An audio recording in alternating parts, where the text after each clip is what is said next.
Es posible que cuando algunos de ustedes hayan abierto este capítulo y estos versículos que dijimos, pues ya más o menos como que tienen una idea, ¿verdad? De qué es lo que vamos a predicar. Pero yo le he pedido al Señor, hermano, que el Señor nos ayude a realmente comprender las verdades bíblicas que están encerradas en este relato de la historia del hijo pródigo.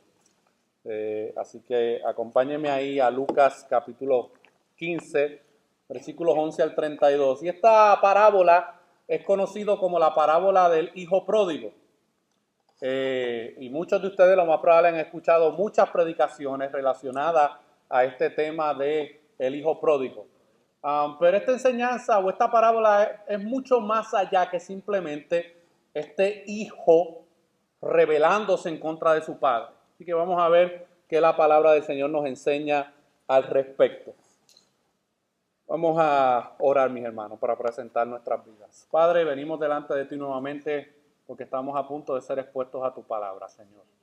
Yo te pido que ahora mismo las mentes que están distraídas, aquellas mentes que están pensando en otras cosas, que se están distrayendo en cosas vanas y materiales, yo te pedimos, Señor, que en estos momentos tú tomes el control de esas mentes, que tú cautives sus mentes y sus corazones con tu palabra, Señor, y que tú te glorifiques de manera especial en nuestras vidas.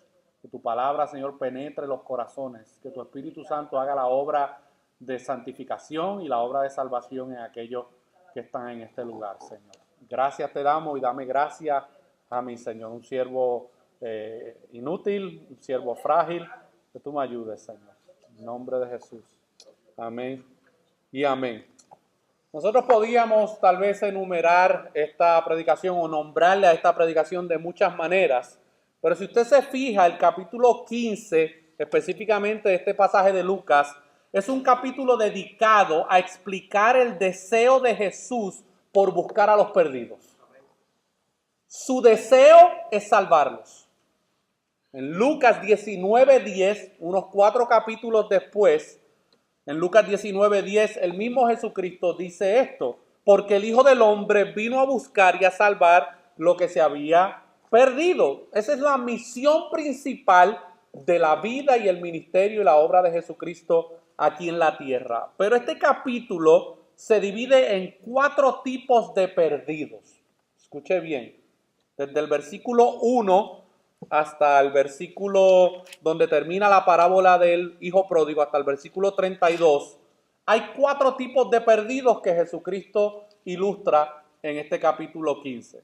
En los versículos 3 al 7, Jesús habla de la oveja perdida, aquella oveja que se extravió del rebaño y que terminó, ¿verdad?, por ahí perdida. Y dice que el pastor, ¿verdad?, sale y busca a la oveja perdida y la vuelve y la trae. En los versículos 8 al 10, habla de la moneda perdida. Y los versículos 11 al 24 habla del hijo perdido. Y en los versículos 25 al 32 habla del hermano perdido. O sea, que había un hijo perdido fuera de la casa del padre, pero había un hermano perdido dentro de la casa del padre. ¿Amén? Y que ya más o menos sabe por dónde vamos. La parábola del hijo pródigo, hermanos. Pródigo, escuche bien, porque yo pensaba que pródigo tenía solamente un significado y no es así. Pródigo, esta palabra pródigo, se aplica a la persona que gasta el dinero de forma insensata y sin necesidad.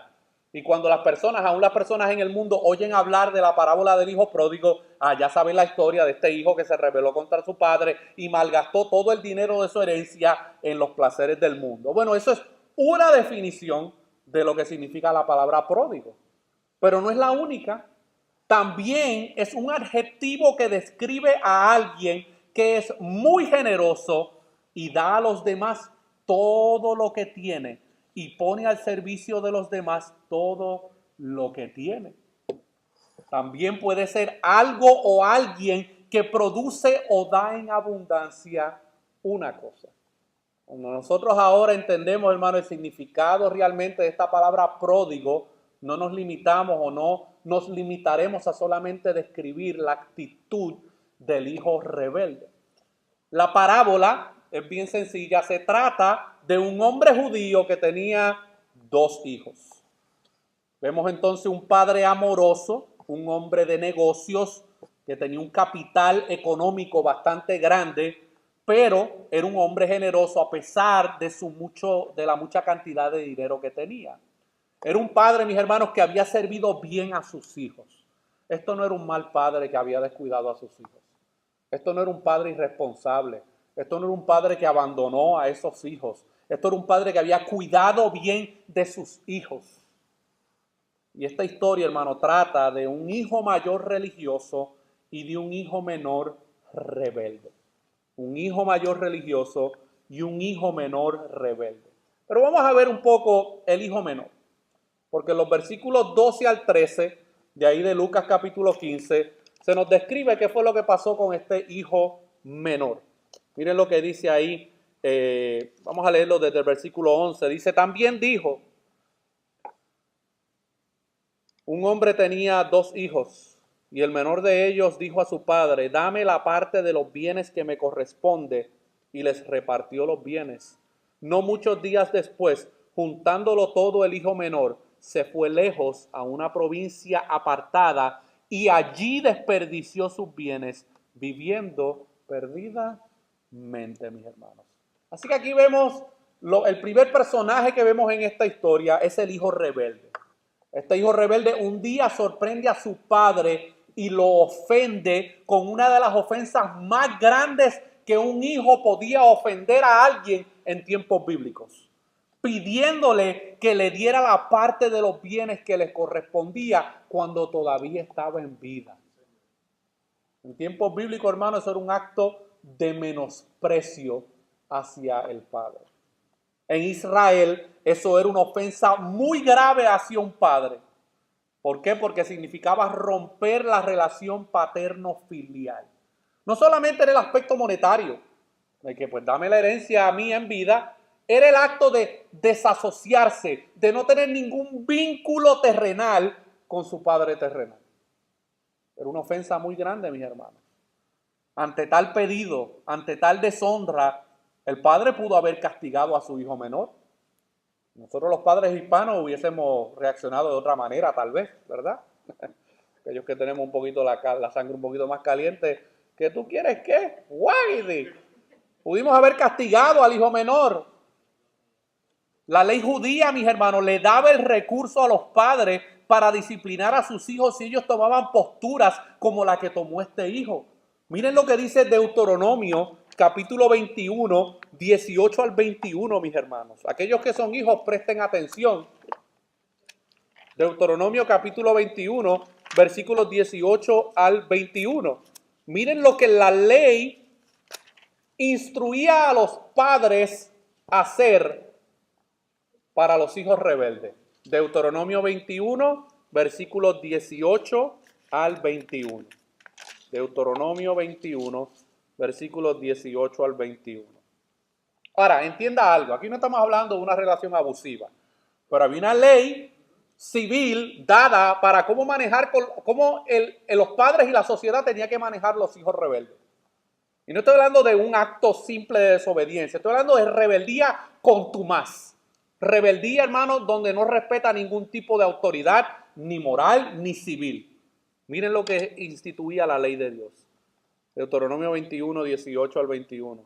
Si alguno tuviera un hijo contumaz y rebelde, que no obedeciera a la voz de su padre, ni a la voz de su madre, y habiéndole castigado, no les obedeciere, entonces lo tomarán su padre y su madre, y lo sacarán ante los ancianos de su ciudad, y a la puerta del lugar donde viva, y dirán a los ancianos de la ciudad, nuestro hijo, es contumaz y rebelde, no obedece nuestra voz, es glotón y borracho.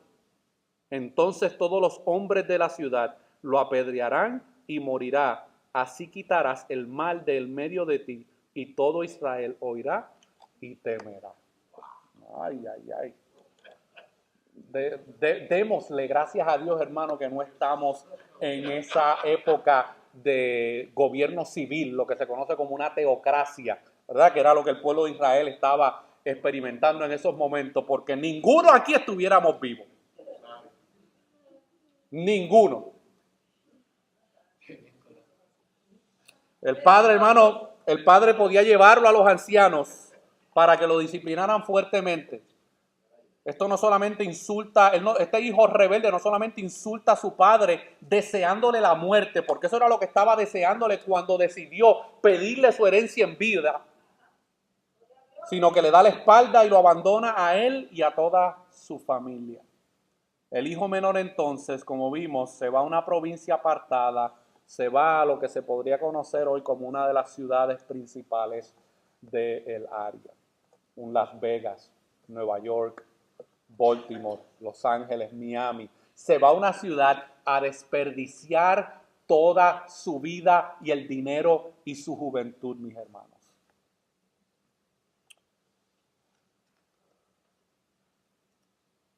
Pero también encontramos, hermanos, la actitud del padre. El versículo 12 de ahí de Lucas 15, vemos cuál es la actitud del padre ante esta situación. El padre en esta historia no toma la ruta del castigo, el insulto ni la violencia. Y podía haberlo hecho. Legalmente estaba en la capacidad de hacerlo.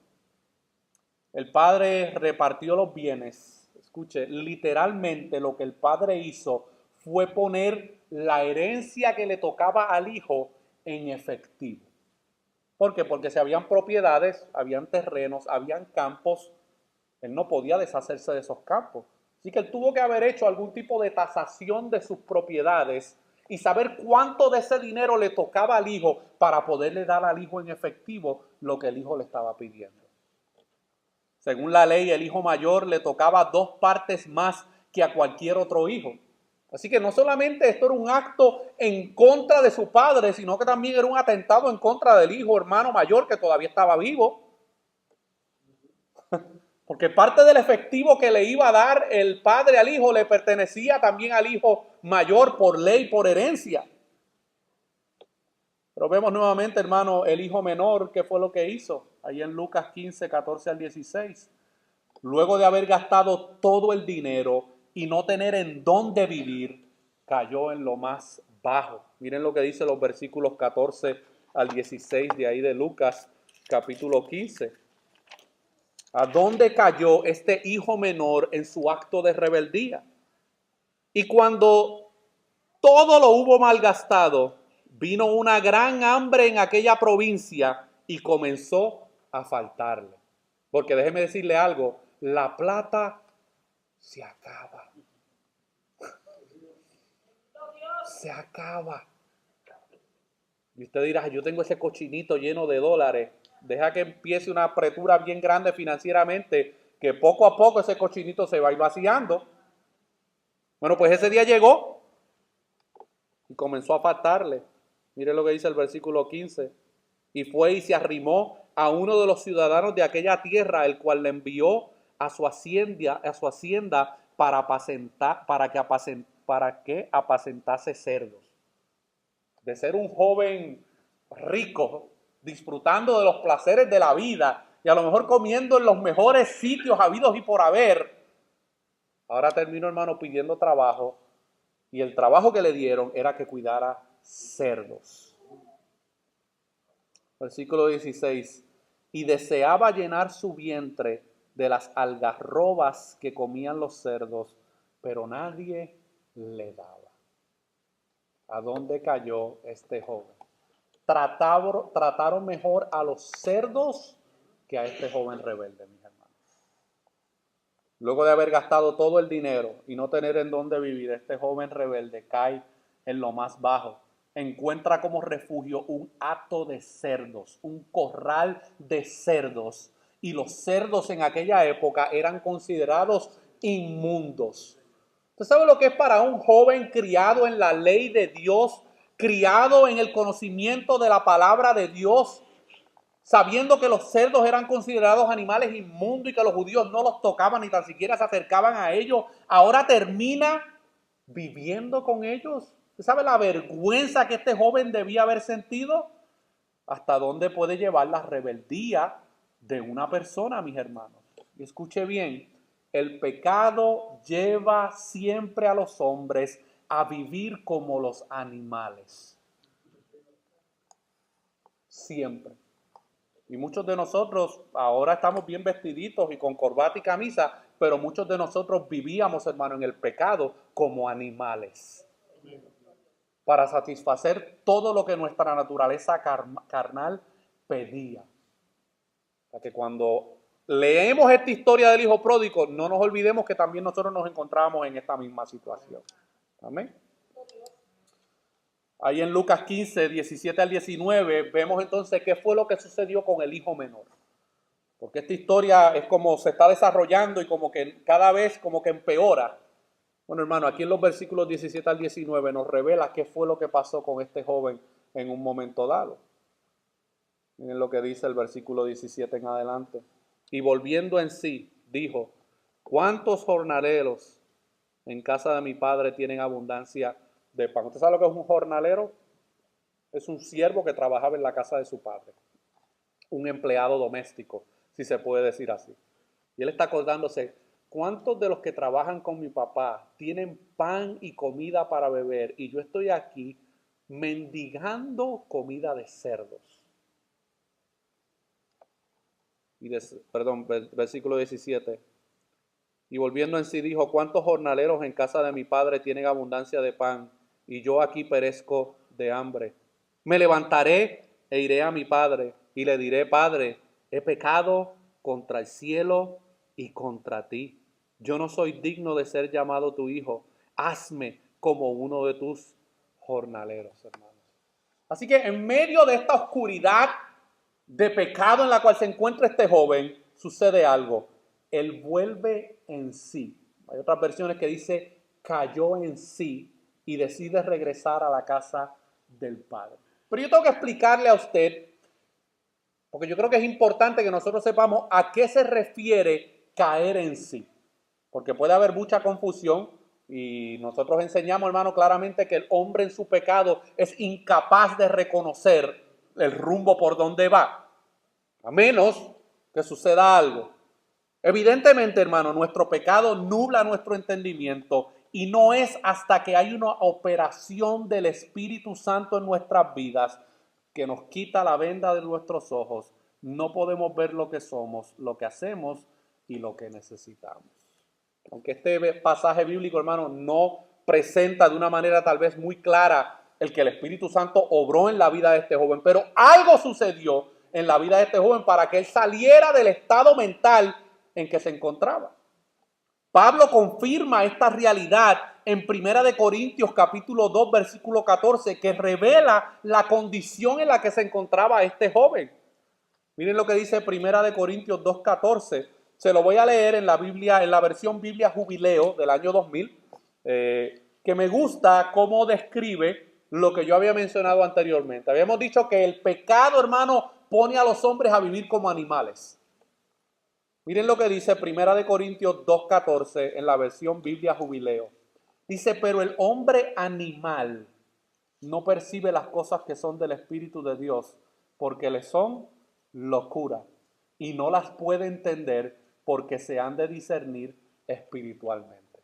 Así que este joven rebelde, hundido en el pecado, viviendo como un animal entre los animales, algo sucedió en su mente y en su corazón que él como que despertó de la burbuja ciega y oscuridad en la que se encontraba, mis hermanos.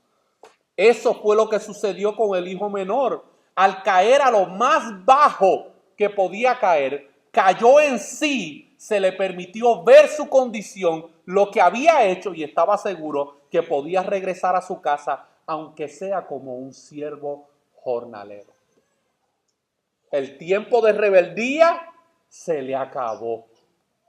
Se dio cuenta que lo que él pensó que podía alcanzar por medio de distanciarse de su padre terrenal, no lo había alcanzado.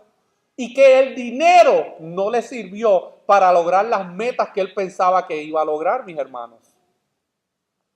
Charles Spurgeon habla acerca de esta relación de lo que sucede entre el vínculo del alma, porque este joven hermano experimentó una transformación en su alma. Y él dice, el primer vínculo entre mi alma y Dios no es mi bondad, sino mi maldad. No mi mérito, sino mi miseria. no mi posición, sino mi caída, no mi riqueza, sino mi necesidad. Y este joven, hermano, aunque no conocía, ¿verdad?, quién era Spurgeon, pero esto es exactamente lo que él está experimentando en su vida.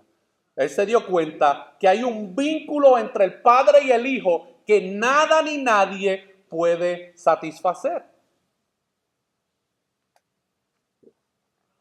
En los versículos 20 al 21 nos muestra a dónde realmente deben acudir los pecadores cuando reconocen y tienen un encuentro con su pecaminosidad.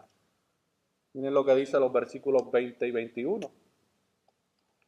Y levantándose vino a su padre, y cuando aún estaba lejos, lo vio su padre, y fue movido a misericordia, y corrió y se echó sobre su cuello y le besó.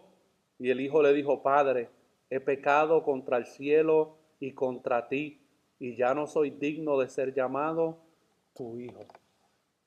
Pero miren el dato importante, mis hermanos. Este joven, hundido en esta condición, cae en sí, recapacita y despierta de la condición en la cual se encuentra, pero él reconoce, como dice el versículo 21, mis hermanos, y el hijo le dijo: Padre, he pecado contra el cielo y contra ti.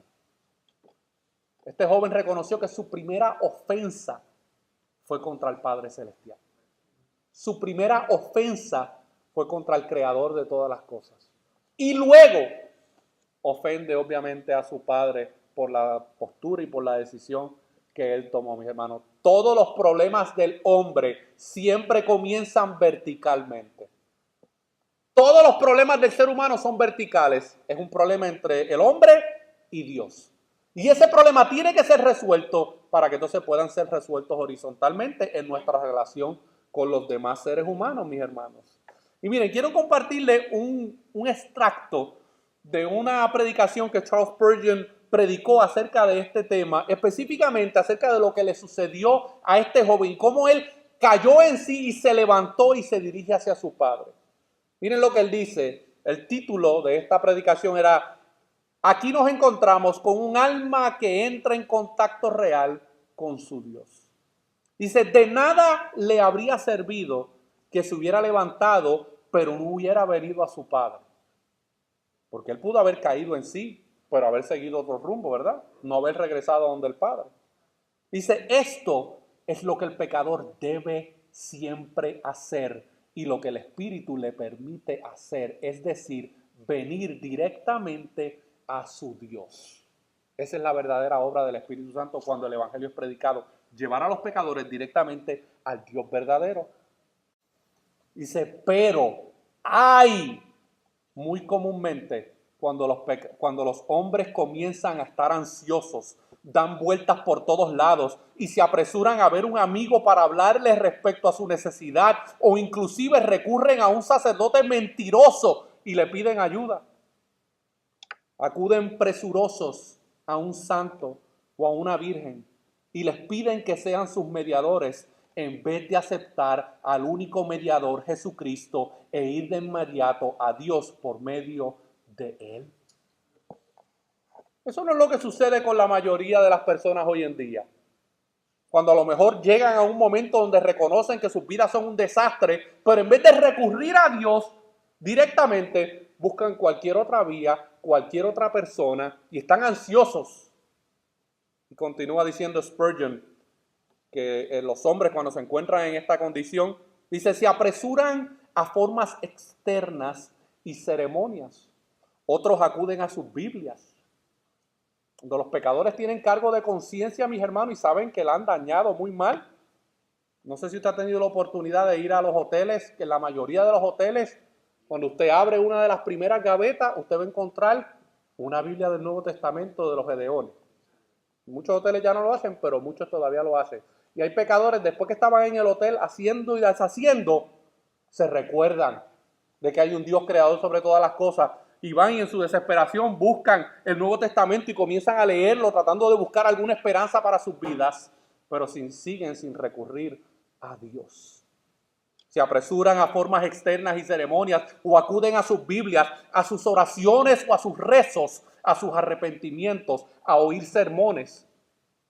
Porque hay algunos que se vuelven muy espirituales.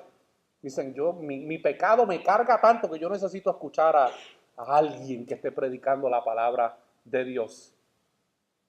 Se van a sus oraciones, a sus rezos, a sus arrepentimientos, a oír sermones. De hecho, recurren a cualquier cosa en vez de ir directamente a su Dios.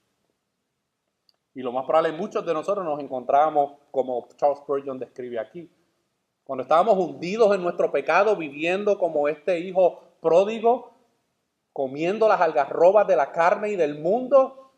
A veces nuestra alma se agobiaba tanto que buscábamos algo que pudiera traer algún tipo de paz y esperanza a nuestras vidas, pero recurríamos a todos los lugares, menos al único lugar que realmente podía darnos esperanza, mis hermanos.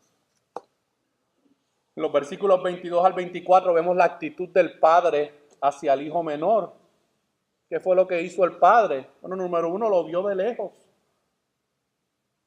El texto no nos dice, hermano, qué estaba haciendo el padre en esos momentos, pero aparentemente donde se encontraba, él podía ver la entrada de su casa.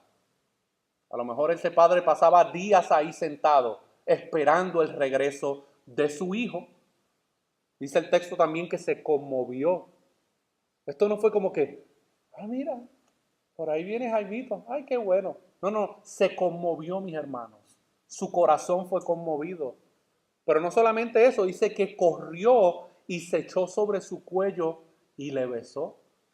¿Quién es el que se supone que estuviera corriendo aquí hacia el padre? El hijo, ¿verdad? Pero no fue así. El padre fue el que corrió hacia el hijo, se echó sobre su cuello y le besó. Le dio el mejor vestido, le dio un anillo, le dio calzado y le hizo una fiesta. Contrario a lo que nosotros hubiésemos hecho. Mira, canto de muchacho rebelde. Métete al cuarto y no te quiero ver por las próximas horas, ¿verdad? ¿Sí? Digan amén, los que son hijos. Amén. El padre, hermano, muestra una actitud totalmente distinta a lo que a lo mejor el hijo tal vez estaba esperando. Porque el hijo estaba esperando su buen, tal vez cocotazo o regaño de parte de su padre, mis hermanos. Pero aquí tenemos un tercer personaje, el hermano mayor. El hermano mayor, el hijo religioso. Versículos 25 al 30, mis hermanos. Y su hijo mayor estaba en el campo, y cuando vino y llegó cerca de la casa, oyó la música y las danzas, y llamando a uno de los criados le preguntó qué era aquello.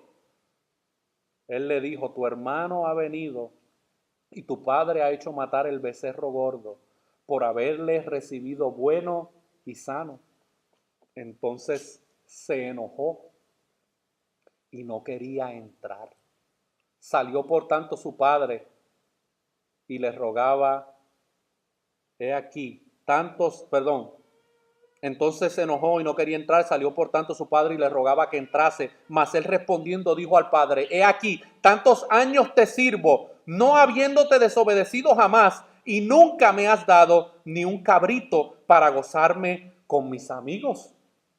Pero cuando vino tu hijo, fíjate que no lo describió como mi hermano, tu hijo, que ha consumido tus bienes con rameras, ¿has hecho matar para él el becerro gordo? Y vemos, hermano, a este personaje del hijo religioso. El hijo mayor, hermanos, era trabajador. Dice que estaba trabajando en el campo. No era un vago. Estaba trabajando en el campo de su padre. Era fiel a su padre y era responsable.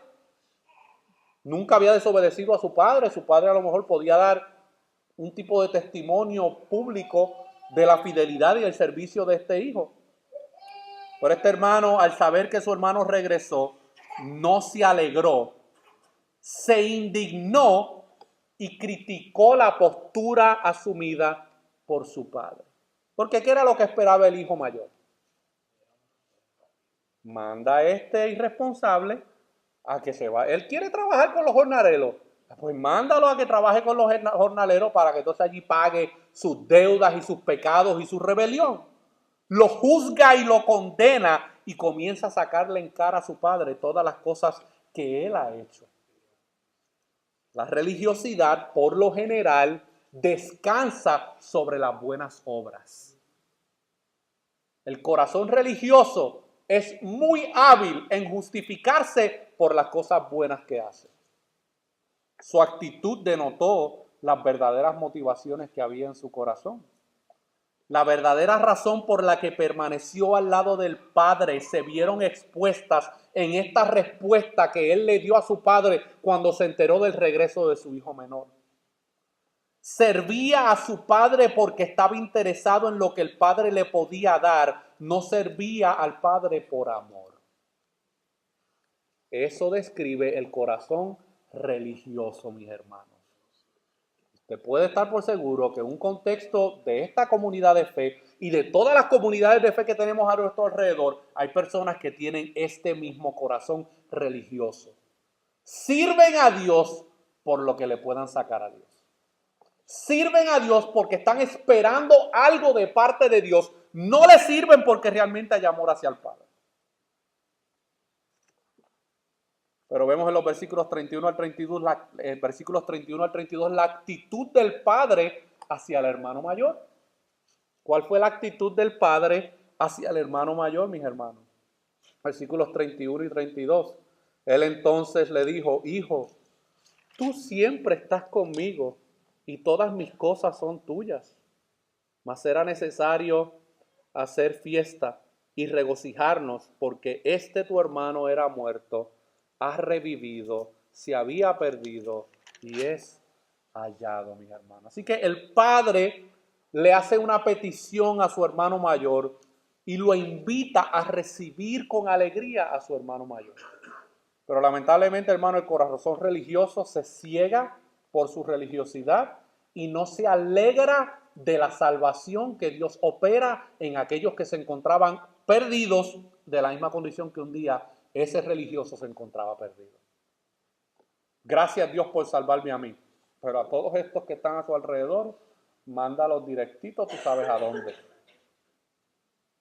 Ante el rechazo, les reconoce su fidelidad. Miren, el padre reconoció que este hijo era fiel en su servicio. Le dice que todo lo que tiene es de él. En otras palabras, hijo mayor, ¿por qué tú te estás preocupando por lo que éste malgastó y la vida en que vivió? Si todo lo demás que está aquí es tuyo, todas las demás bendiciones terrenales son tuyas, ¿por qué te estás preocupando por la manera en que este otro despilfarró lo que le tocó? Le explica el motivo de la celebración. Su hermano estaba muerto y perdido y fue hallado. Se encontraba muerto. Y usted dirá, no, él estaba vivo cuando estaba trabajando con los cerdos. Estaba muerto espiritualmente, mis hermanos. Ese es el milagro de la salvación, cuando los pecadores están muertos en sus delitos y pecados y de momento viene el evangelio y es predicado y vuelven en sí. Y como dice Pablo en Efesios capítulo 2, Él os dio vida cuando vosotros estabas muertos en vuestros delitos y pecados. Pero lamentablemente, mi hermano, el padre no pudo convencer al hijo mayor de que cambiara su actitud. La religiosidad ciega a las personas y es imposible que vean su propia pecaminosidad o extiendan misericordia a otros. Ese es el problema del hijo mayor y su religiosidad. Y ese es un problema que ahora nosotros en Cristo, habiendo sido salvados, tenemos que siempre velar nuestro corazón. Porque nuestro corazón es muy dado a la religiosidad y a no ver nuestra propia pecaminosidad y a no extender misericordia hacia otros que se encuentran en la misma condición que nosotros nos encontrábamos, mis hermanos. Así que aquí vemos al hijo menor y vemos al hijo mayor. Y usted dirá, bueno, ¿y qué tiene que ver eso con nosotros? Todo. Porque en un momento dado nosotros éramos ese hijo menor. Y puede que ahora seamos el hijo mayor. O puede que algunos de ustedes todavía se encuentren en la etapa de hijo menor. Perdido, muerto y no lo sabes. Dice, no, pues si yo camino, yo me visto, me baño, como, estás muerto espiritualmente. Por eso no quieres saber nada de Dios. Y por eso esto que estamos haciendo aquí todos los domingos te parece una pérdida de tiempo. Tú estás muerto espiritualmente. No tienes conciencia de tu pecado. Esta parábola, hermanos, se describe en dos grupos de personas. El hijo menor representa a los pecadores arrepentidos. Vayamos de nuevo ahí a Lucas capítulo 15, versículo 1. Lucas capítulo 15, versículo 1. No hay nada más hermoso, hermano, que el contexto de los pasajes bíblicos. El hijo menor representa a los pecadores arrepentidos. Miren cómo Cristo comienza aquí en el versículo 1 del capítulo 15. Se acercaban a Jesús todos los publicanos y pecadores para oírles.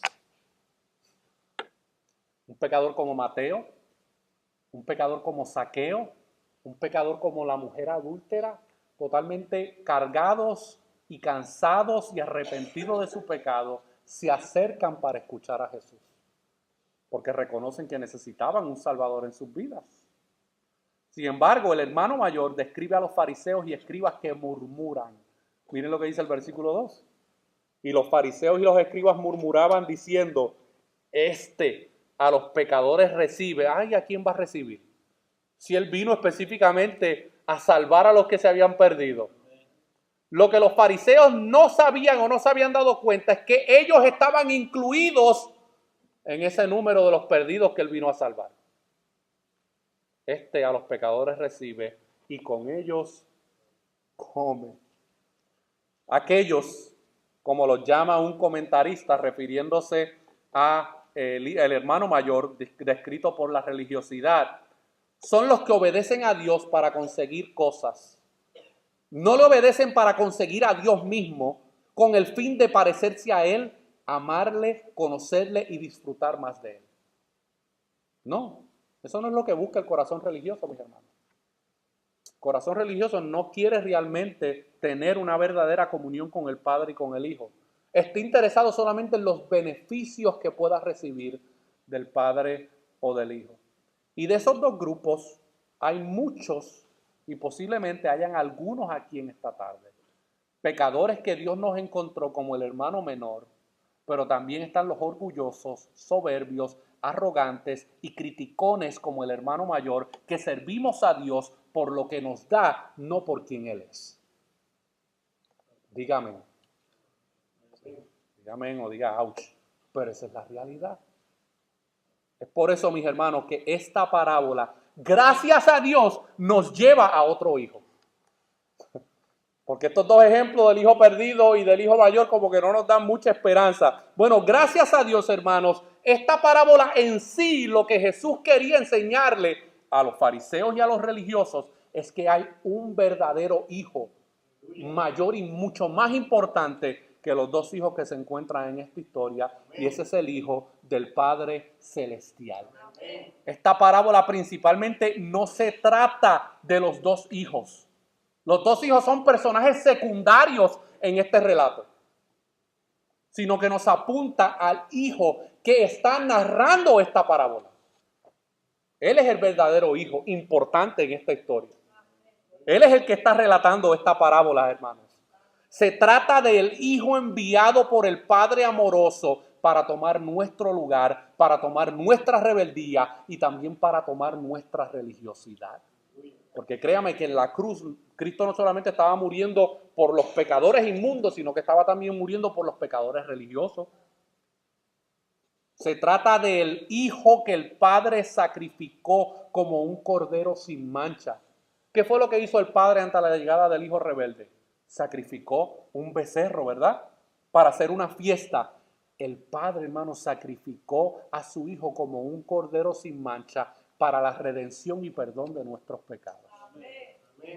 Es a través de Jesús, el Hijo de Dios, que el Padre puede correr hacia nosotros, abrazarnos y recibirnos. Es a través del Padre, mis hermanos.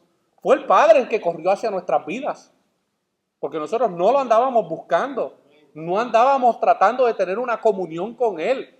Él tomó la iniciativa como Padre de irnos a rescatar del mundo y del hoyo del pecado en que nos encontrábamos, hundidos como los cerdos y los animales. Jesús tomó nuestro lugar en la cruz y murió y resucitó para que nosotros fuésemos reconciliados con el Padre. Pablo lo describe de una manera majestuosa, mis hermanos, allí en Efesios capítulo 2, versículos 11 al 22. Efesios capítulo 2, versículos 11 al 22, describe cuál era nuestra condición y qué es lo que el Padre ha hecho para reconciliarnos con Él.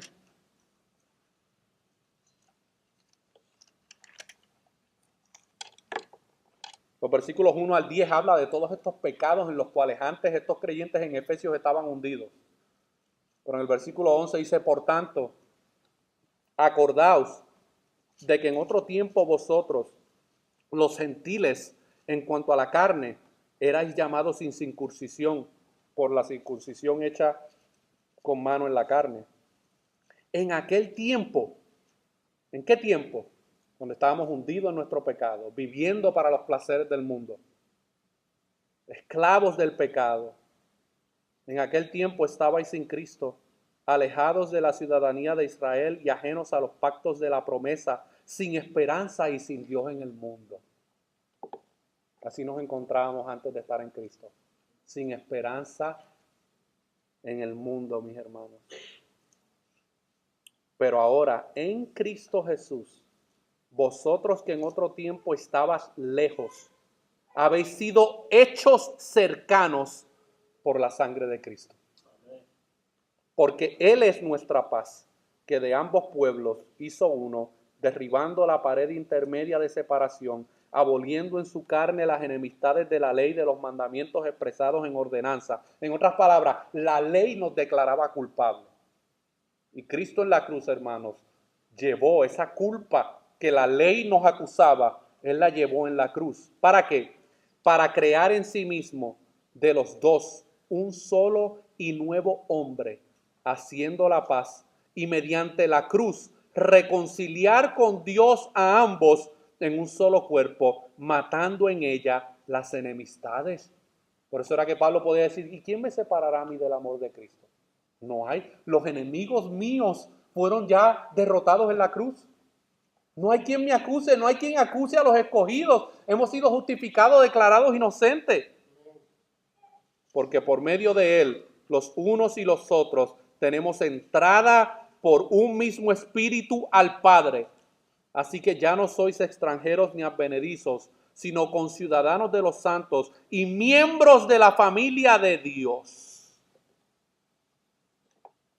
Y termina el apóstol diciendo, edificado sobre el fundamento de los apóstoles y profetas, siendo la principal piedra del ángulo Jesucristo mismo, en quien todo el edificio bien coordinado va creciendo para ser un templo santo en el Señor, en quien vosotros también sois juntamente edificados para morada de Dios en el Espíritu, mi hermano.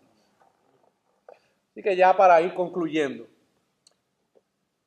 esta historia, hermano, no se trata solamente del hijo pródigo, ese hijo que desperdició y rechazó al padre, sino que también, hermano, se trata de un padre pródigo amoroso, que dio lo mejor que tenía para poder servir a una humanidad que no se merecía ese regalo.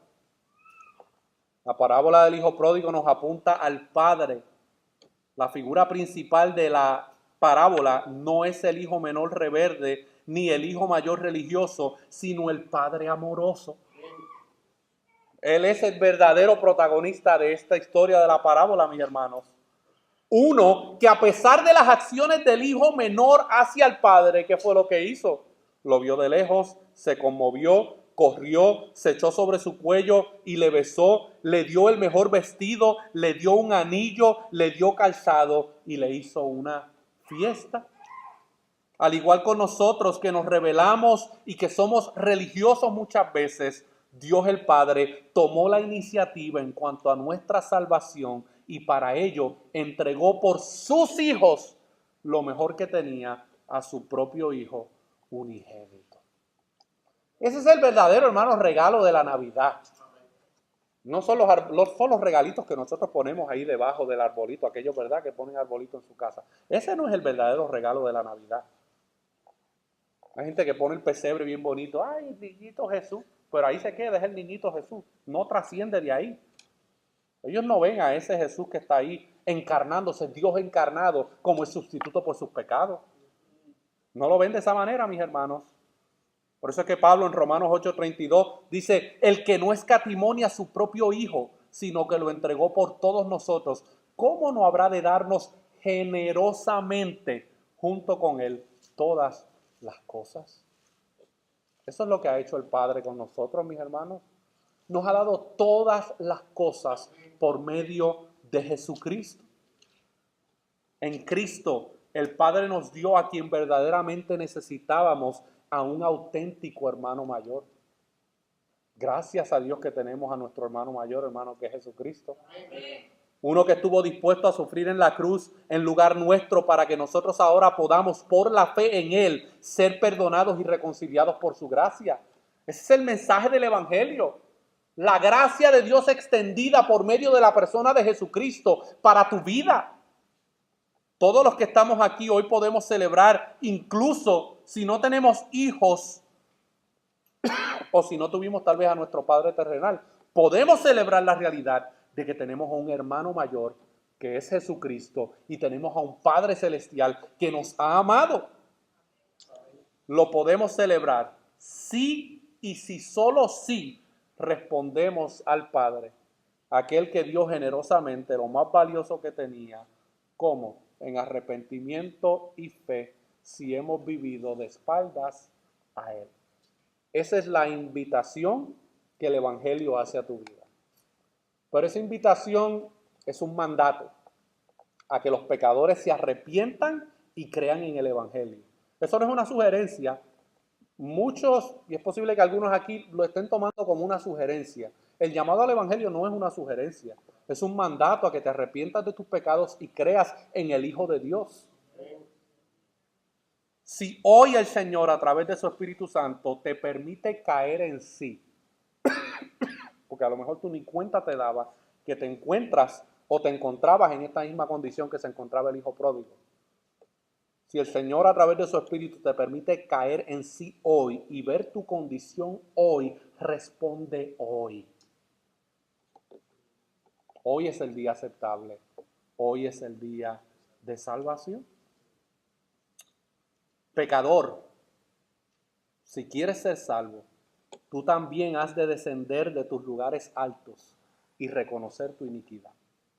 Confiesa que has actuado mal y no trates de justificar tus ofensas, porque nos convertimos en expertos en justificar nuestras ofensas bajo esos clichés culturales. Es que somos humanos. Es que somos imperfectos, es que somos débiles, es que Dios me entiende. Ese jueguito te va a servir no por mucho tiempo. Hoy es el día donde tú debes confesar que te has rebelado contra el Padre Celestial y deja de justificar tus ofensas. No ofrezcas apologías, ni presentes tu caso haciendo lo mejor de lo que es. Es más bien, humildemente, confiésate culpable, como hizo este hijo menor, perdido, rebelde. He pecado contra el cielo y contra ti. Confiésate culpable y deja tu alma en las manos de Jesús. ¿Por qué? Porque nuestro buen Padre está aquí. Y Él te está ofreciendo en esta tarde, tanto a ti como creyente, Él te está ofreciendo la realidad de que Él ha sido un Padre amoroso para con nosotros. Y que cuidemos nuestro corazón de no cargarse de religiosidad y pensar de que porque venimos aquí y disfrutamos de este hermoso servicio, nos hemos ganado de alguna manera el favor o el amor del Padre. Déjame decirte algo, el amor del Padre fue revelado a nuestras vidas mucho antes de que Él hubiese creado todas las cosas. Antes de que tú existieras o yo existiera, ya Él había demostrado su amor para tu vida y para con mi vida. O sea que no depende de ti o de mí, no depende de lo que yo haga bueno o deje de hacer bueno, depende de ese amor incondicional de parte del Padre Celestial. Y ese buen Padre está aquí en esta tarde.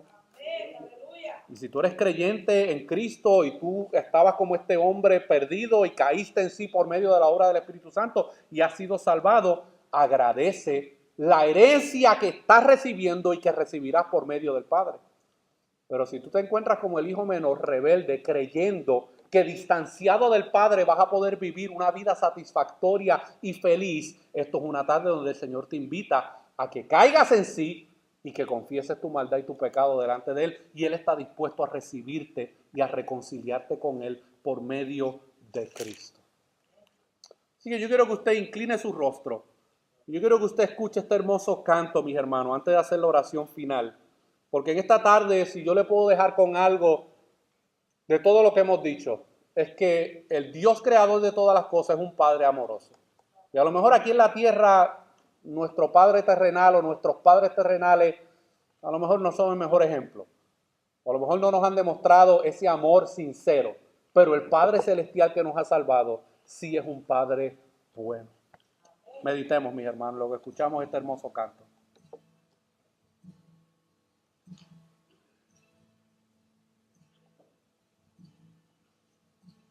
He oído mil historias de gente que eres tú, mas yo he oído tu dulce voz en la oscuridad y me dices que me amas y que me dejarás. Eres un buen Padre, eres tú, eres tú, eres tú, soy amado por ti. Si soy yo, si soy yo, si soy yo. Este mundo está buscando respuesta sin cesar, mas yo sé que buscamos respuestas que tú solo das, sabes tú. Petición ante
es perfecta, es tu voluntad.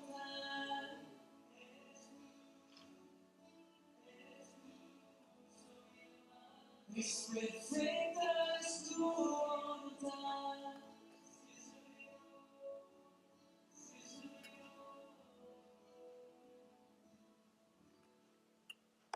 Oh, Padre, tú has sido un Padre bueno.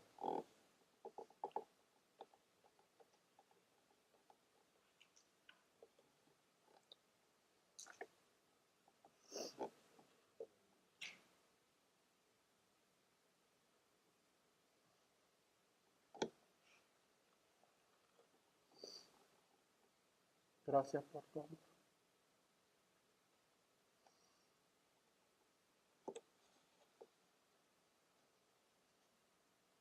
Gracias porque nos viste con ojos de misericordia cuando nos encontrábamos también hundidos en nuestro pecado.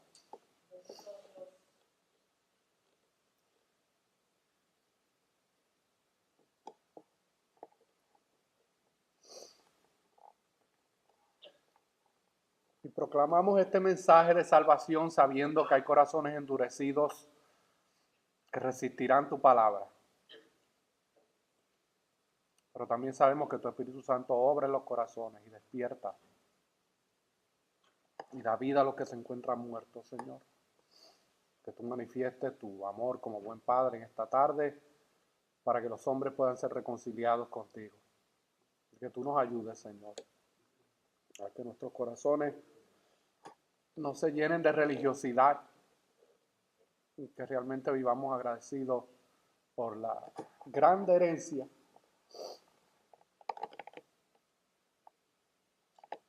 que hemos recibido en ti, Señor. Gracias.